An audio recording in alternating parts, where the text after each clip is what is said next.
Happy Friday, everyone. Thank you so much for joining us today. We are going to be talking about managing chapter officer elections and transitions.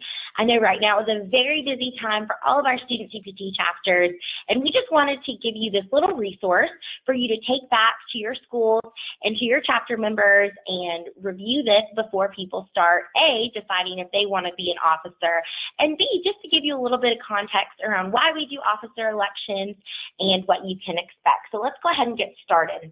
Today we're going to do a little overview of our election process. We're going to review some of the officer positions and responsibilities. We are going to go over officer resources and where you can find them.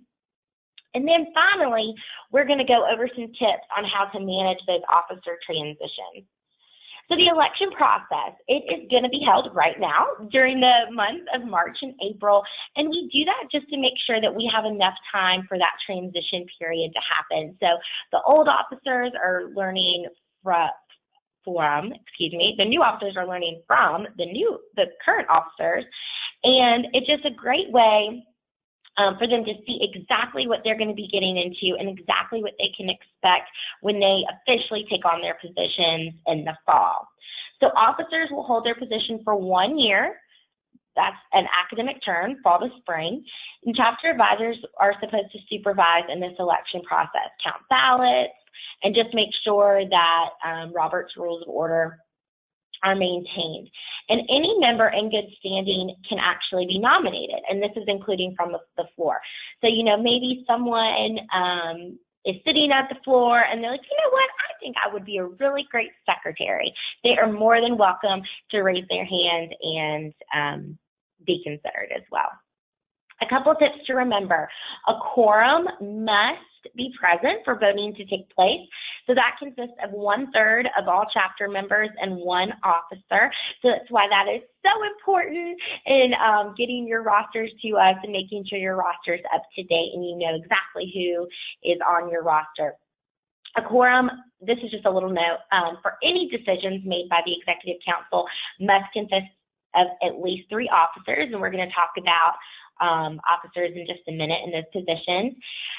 It is totally up to the chapter how they actually want to conduct officer elections. So we have some chapters where each candidate is brought up to the front of the room and they may give a speech, and then paper ballots are done. If it's a smaller chapter, we may have a yay or a nay situation. It's completely up to you guys. Just make sure that you are following what is in your chapter bylaws. And if you want to change what's in your chapter bylaws and kind of change the process and the model of what you want to go about, that is totally fine. Just let us know and we will show you how you can go about doing that. Just another tip, make sure that all your officers are aware of their responsibilities and what their positions entail. And so you can find that in your chapter manual, and we're going to go over that in just a second. And then something nice that a lot of chapters love to do is do an officer installation, and it really makes those officers feel good and like they're valued and they're an important part of the Executive Council in your chapter. So there are 4 main and mandatory officers, and that is President, Vice President, Treasurer, and Secretary. The rest of the positions that I have listed below are voluntary. So you don't necessarily have to have all these positions filled, but it is nice. And like I said, look at your chapter bylaws and see what works well for your chapter. And if you have any changes to make, let your chapter account reps know, and we can always add positions. If there is something specific to your school, if you need a student life liaison, you can totally add that to your officer list and we can make that work. So now we're going to go into each of those 4 mandatory positions that I talked about earlier and look at a little snapshot of those. So chapter president, they preside over all meetings and they act as chairman of the Executive Council. They are responsible for updating the bylaws and they appoint chairpersons for each of those committees. They also serve as the main point person for all of us here at the headquarters and CPT staff. They communicate regularly to their officers and chapter members. our vice president. So they obviously fill in if the chapter president can't fulfill he or she's duties. They are responsible for coordinating the events calendar. So they're going to work very closely with those chairpersons of the committees, and they oversee activities related to corporate relations, communication, student relations, and membership. So they're the ones that are finding those really great chapter meetings and ideas and planning those as well. We love for them to have at least 2 years to serve. One is the vice president, and then one is the chapter president. So make sure that person is an upcoming junior if they are interested in serving as VP.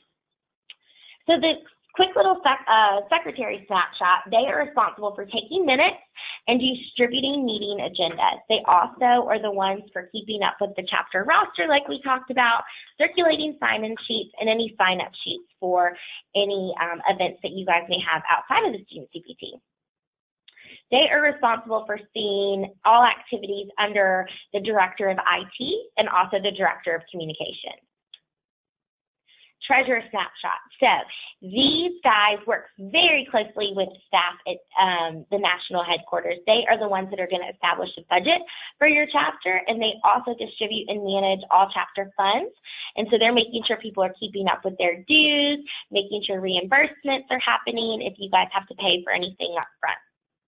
A common question that we are asked as chapter reps is who fills out the forms? Who's the one that's supposed to fill out the activity form, the chapter roster, the executive council form?